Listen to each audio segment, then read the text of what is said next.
Good morning, everyone. It's another beautiful day here. Didn't have to water again. It rained. Didn't know it rained, but it did. Great. Oh, it's going to be another humid day. It was so humid yesterday.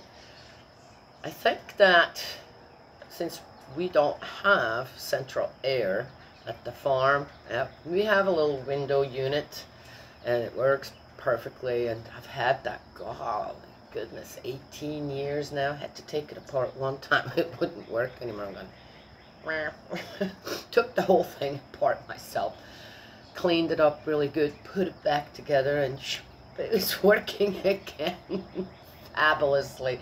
Probably need to do it again soon. Lasted for so long. It's a big one, and does the job great for what we need or people want there. And so, and then the door's always open. It's, I must just drive the people that live with me nuts. Close the door, we got this. But the doors have to be open in the summertime. Doors have to be open in the wintertime too.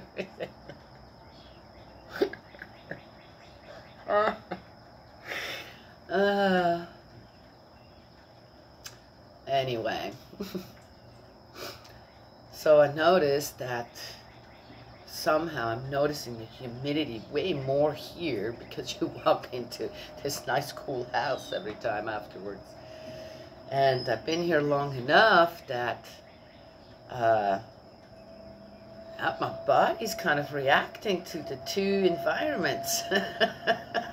I'm noticing both more rather than, I always feel in whatever season it is, my body just, okay, this is how it is, and don't really notice too much of that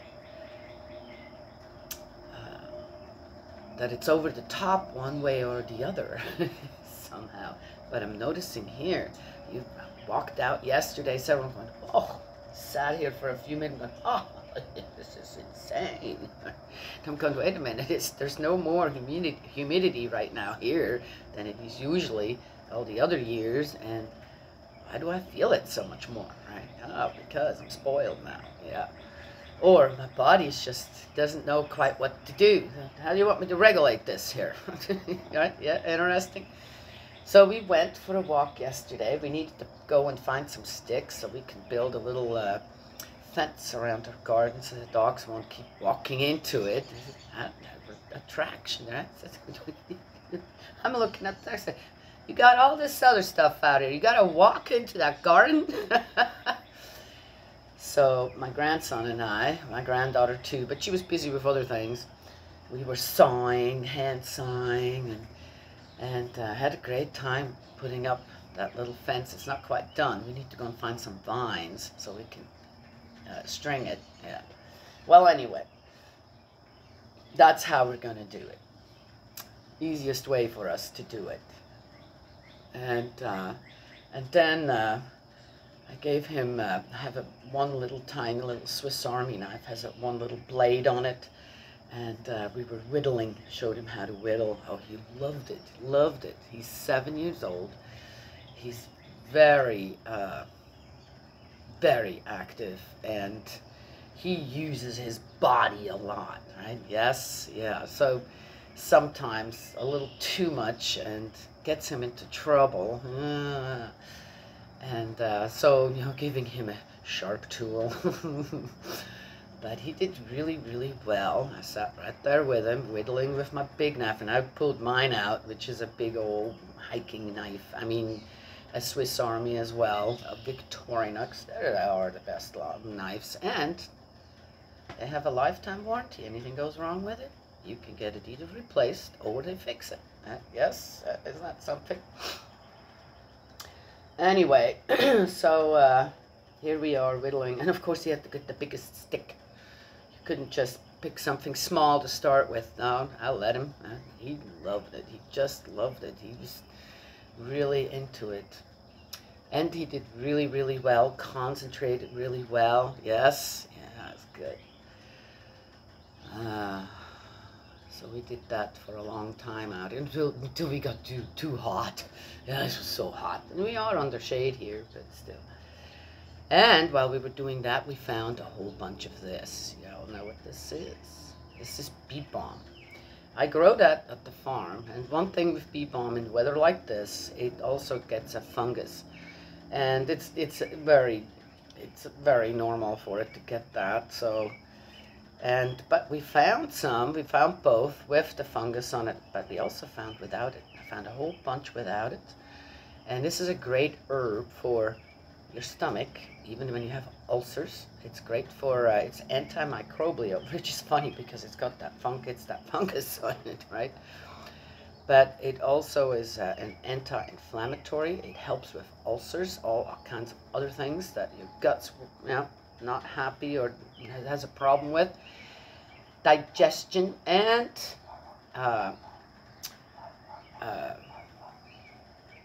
your respiratory system. It's a great herb. The bees love it, so of course, one never harvests everything. But I got a whole bunch. I got a whole bunch of this. Been growing it, and it smells just delicious. Though I've been growing my own, and seldom get to actually have to get it really young. Because it just gets that fungus. That's that. I tried to treat it, but it still gets it. Well, it's nature. And here I come here and I find a whole bunch, exactly the amount that I need to just make something out of it. And I'm really happy about that. So there you go, right? Yes, yeah. Tell you what, there's just something about anything that has to do with humans, the trends, the this, the that, what they talk about, what is important out there, and gets so old. Everything, the news, gets so old. People talking about something until it's just about milked to death. It gets so old. This never gets old for me. Never, ever. It's new every year. It's just beautiful every year. And again, here I am, you know. I just love God's world. I just do. Anything to do with never gets old for me. Always the benefits, the glory of it all just never gets old for me. It always excites me. It's always something new again. Then my daughter last night was so fun. She says, "Mom, I'm going to do a U when in cooking." What does that mean?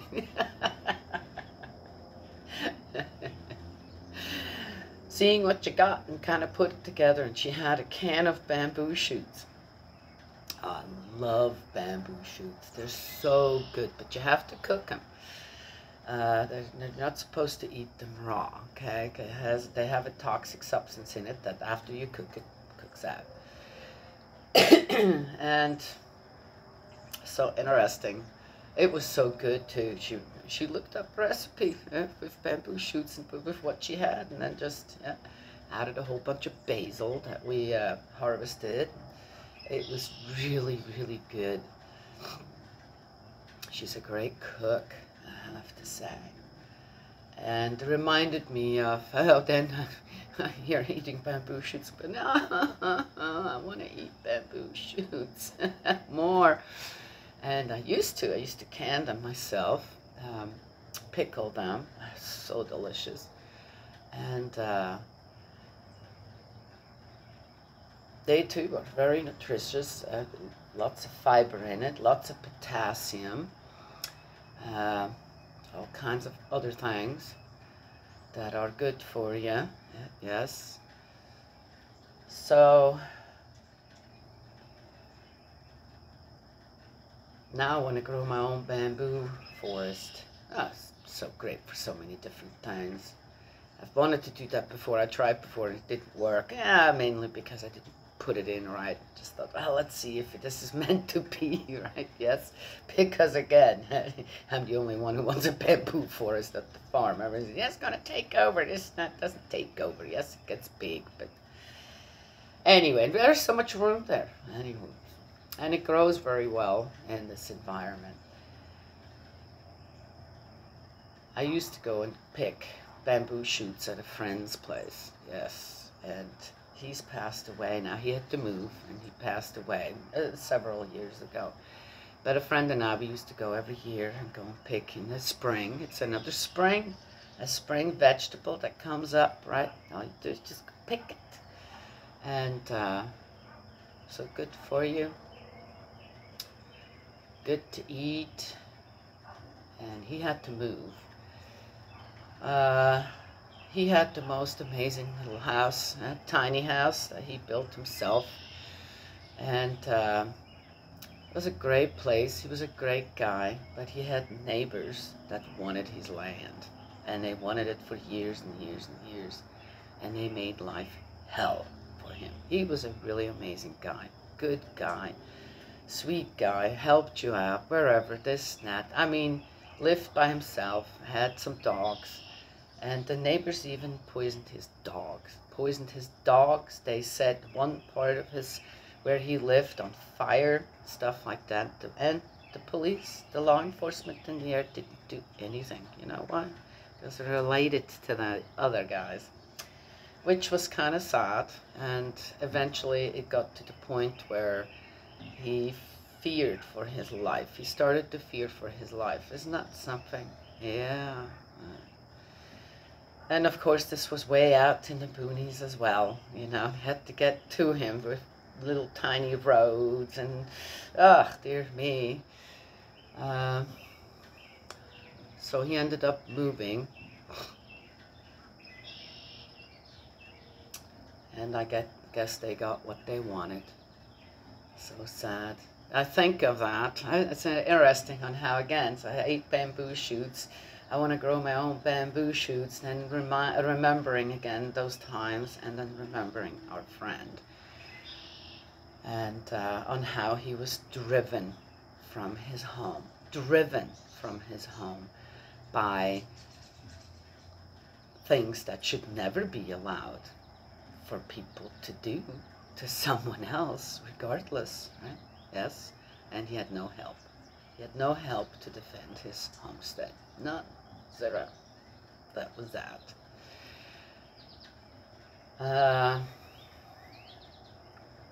And it kind of reminded me a little bit of what the Israelites did, right? Yes. To others as well. In a way, right? It seems to me that the necessity for others to attack the Israelites was never because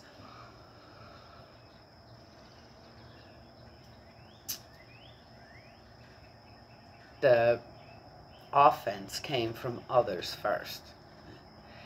And again, how much did God have to do with that? Nothing. Just as, right?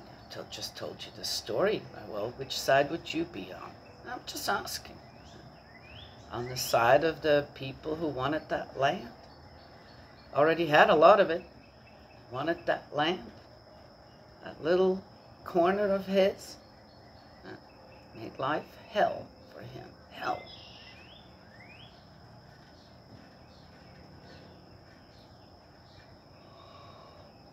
Anyway. There it is. I can't see God involved in all that. But it is what it is. Let's keep on going. In Judges 6. So wonderful to find that bee balm all in the wild. Okay.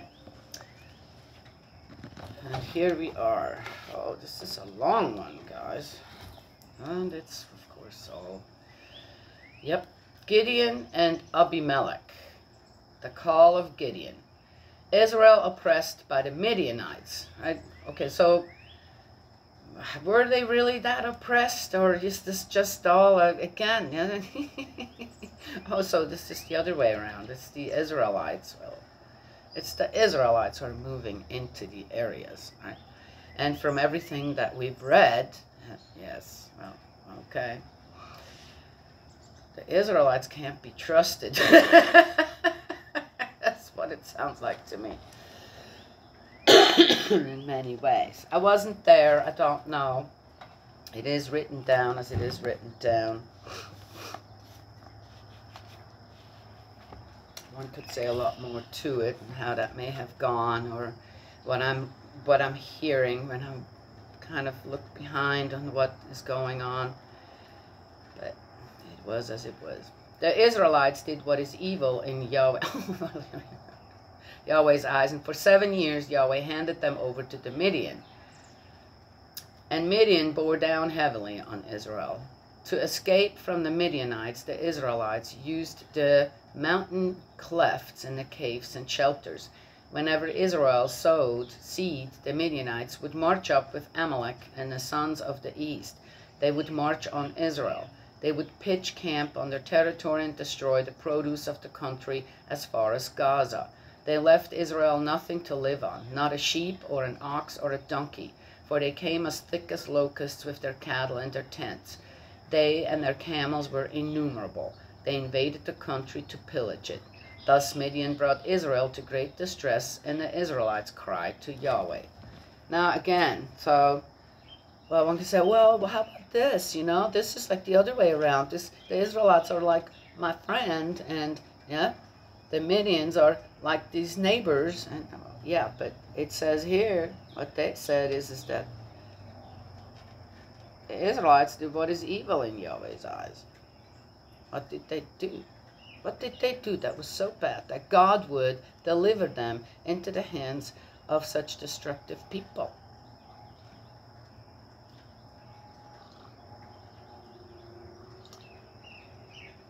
I don't know. It doesn't say.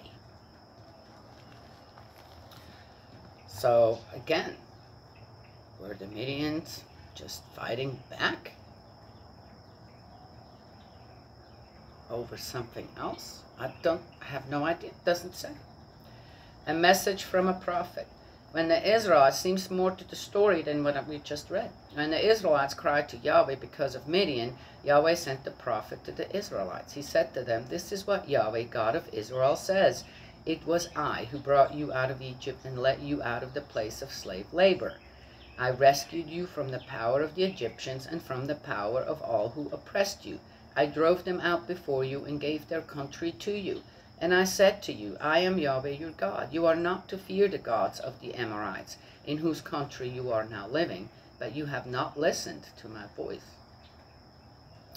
In what way did they not listen? It doesn't say. It's certain other things are so described from A to Z in all detail. For example, on how that woman killed that general of the opposing army. And yet here, all we're getting is just, it's all just, okay, so what did they do?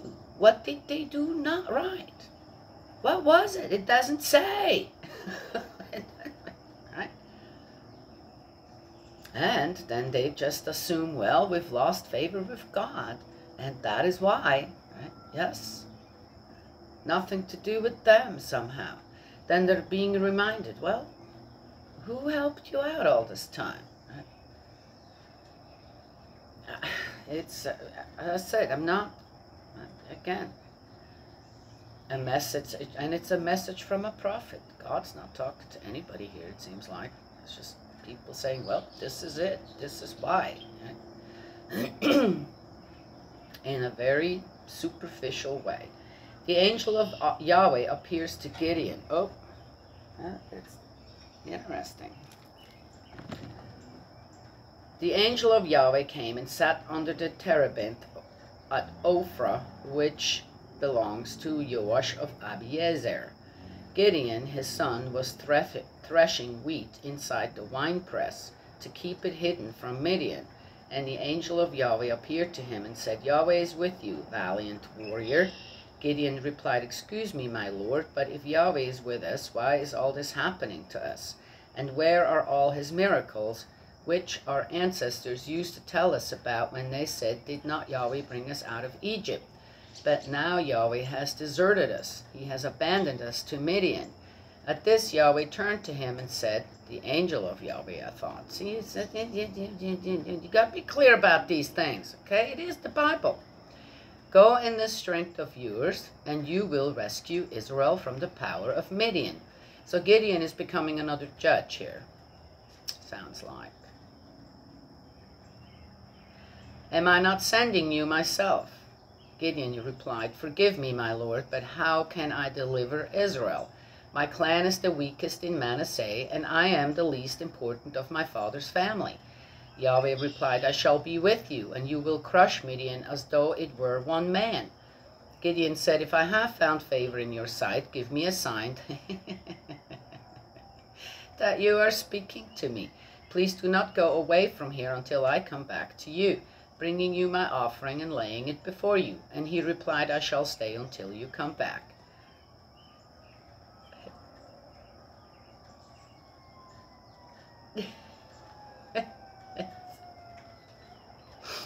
Making a deal with God in a way. Okay, one can't make a deal with God. It's not uncommon or not heard of, and God listens. Yes, I mean, yeah, you can. I saw one where someone said, if you don't know God, then it doesn't matter what you do. And if you don't know God, don't follow his laws, it doesn't matter how much you sacrifice and do good for humanity and in your surroundings, you will never go to heaven. And I said, that's not true. What kind of bull is this? That's absolutely not true. I'll tell you why it's not true. This is someone that believes in God. No doubt has read the Bible, the divine principle, I don't know what. Now is unhappy about certain things that are going on in the world. Okay, I'm just saying. And decides to do what? Cast blame and guilt somewhere out there, right? And deciding to do what? Be a judge over God. Number one. Number two, it should be number one. So if he believes all that, what I just said, and you know, okay, that's how you make your way into heaven, then then the belief should also be there that we all come from one source. We come from one source. It's all within us. Just because some people in the world haven't been taught yet, or weren't taught, or decided they were going to be taught in a different way. Yes? Can you just be taught through nature? Say, okay, I wasn't raised like that. I wasn't raised a Catholic or a Baptist or a Protestant or as a Mooney or a this or that, you know, where God's very much in your life even as a child. So, okay, people aren't raised like that. So they find another way to know God. Is it wrong to know God through nature? Then you do really good things out in the world, just because God's supposed to be a part of all of us. Individually, he's there. I talked about that heart that I saw, that everyone has.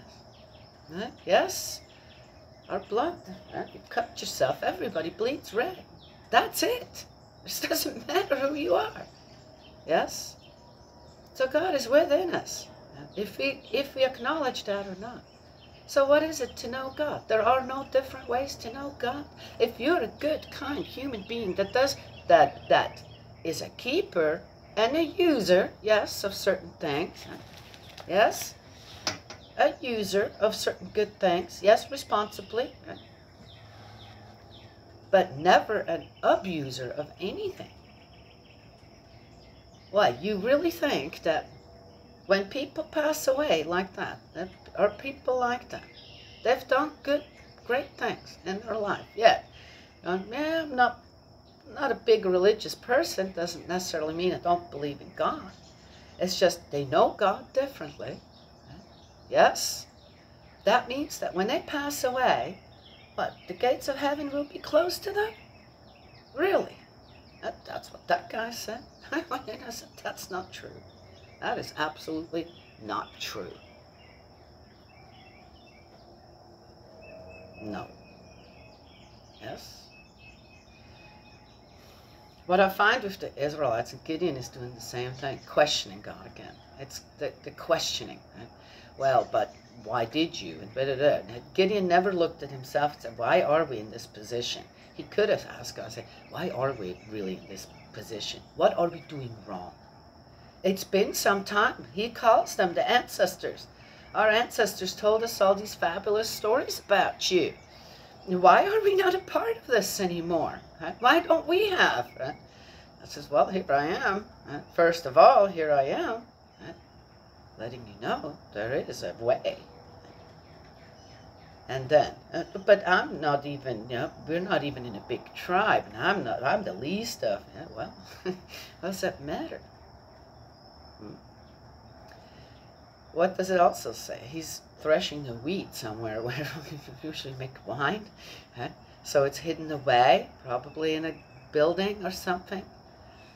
So the Midians won't come and get that too or something. Right? So he did have some harvest. Right? You have to have some harvest if you're threshing wheat somewhere. Right? So Gideon's trying to feed his people. That's a good thing. I have a meeting in like 6 minutes. Oh, send the children down here, will you? Where are they? Are they still asleep? Still asleep. Oh, okay. All right. Okay. I'll be up in just a few. Oh, got to get going here. So yeah, right? Yes? Interesting. Just again, what am I reading out of this? Right? Yes? Okay, we got to get going. I started a little late, didn't I? Gideon went away. He prepared a young goat, and from an ephah of flour he made unleavened cakes. He put the meat into a basket and the broth into a pot, and brought it all to him under the terebinth. As he approached, the angel of Yahweh said to him, take the meat and unleavened cakes, put them on this rock, and pour the broth over them. Gideon did so. The angel of Yahweh then stretched out the tip of the staff which he was carrying, and touched the meat and unleavened cakes. Fire sprang from the rock and consumed the meat and unleavened cakes, and the angel of Yahweh vanished before his eyes. Gideon then knew that this was the angel of Yahweh, and he said, Allah's my Lord Yahweh, now I have seen the angel of Yahweh face to face. Yahweh answered, peace be with you, have no fear, you will not die. Gideon built an altar there to Yahweh and called it Yahweh Peace. Yahweh Peace. This altar stands in our own day at Ophrah of Abiezer. Yahweh Peace. Interesting. Could say more. I got to, but I have to finish this. Gideon against Baal. Now that night Yahweh said to Gideon, take your father's bull, the 7-year-old bull, and pull down the altar to Baal belonging to your father. Oh, and cut down the sacred pole beside it. Then on top of this strong point, build a proper altar to Yahweh your God. Then take the bull and burn it as a burnt offering on the wood of the sacred pole which you have cut down. Gideon then took 10 of his servants and did as Yahweh had ordered him. Well, it sure sounds like Gideon, he has 10 servants. He has 10 servants. He's got, okay, well, I thought they were so poor. They lived in what now? And this and that. But Gideon didn't. And did as Yahweh had ordered him. But being too frightened of his family and of the townspeople to do it in daylight, he did it at night. Dear me, now we know why. God was so unhappy with them. What is going on here? Next morning, when the townspeople got up, they found that the altar to Baal had been destroyed. The sacred pole standing beside it had been cut down, and the bull had been sacrificed as a burnt offering on the newly built altar. Who has done this? They asked one another. They searched, made inquiries, and declared, Gideon, son of Joash, has done it. The townspeople then said to Joash, bring out your son. He must die for having destroyed Baal's altar and cut down the sacred pole which stood beside it.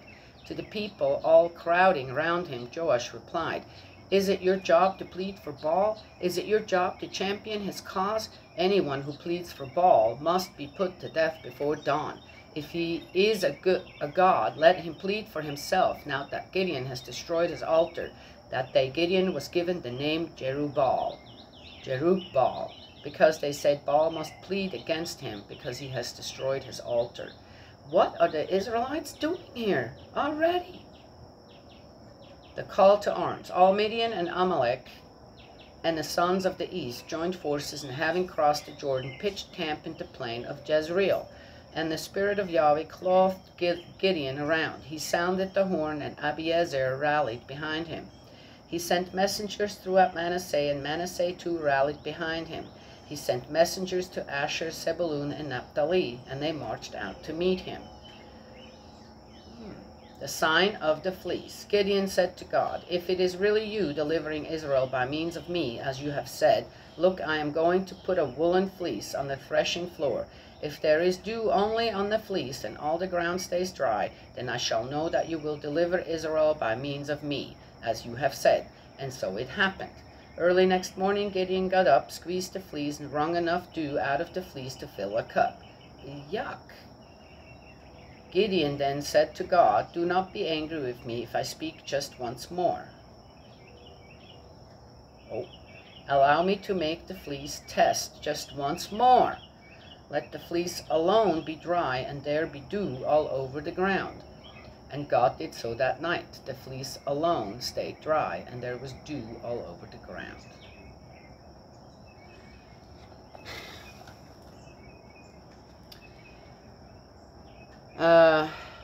Okay, one could say so much to it. I think we all know something happened again to the Israelites. They're worshiping whom?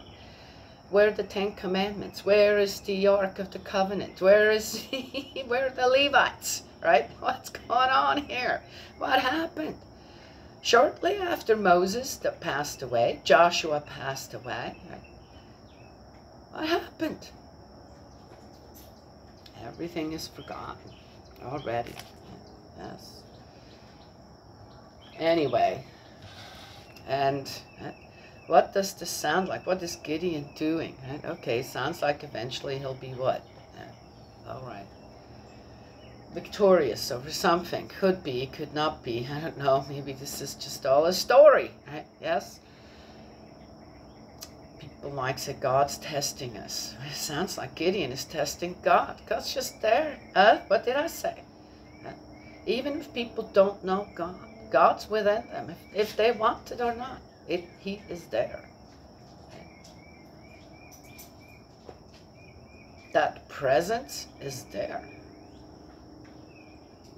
But we have free will, free choice. We decide, each of us, we decide if we want that presence to be known or to be stashed away. Right?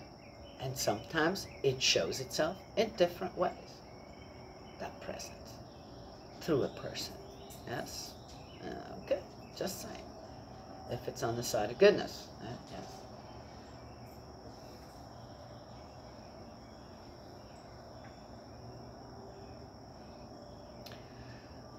Yep. God's always waiting. He's always there. He's always there. He's always waiting. Yes? He's not testing us. We're testing God constantly. Constantly. And expect for God to deliver every time. And if God doesn't deliver, then what? And we have another excuse to just say, well, there you go. That's all humbug, right? Well, anyway, I have to go and take care of some children. My daughter is working and has a meeting, which means she can't be interrupted. So I need to go up there and wait for the children to wake up. Yes, yeah. God's love and blessings always. May He protect you, and I will talk to y'all at another time.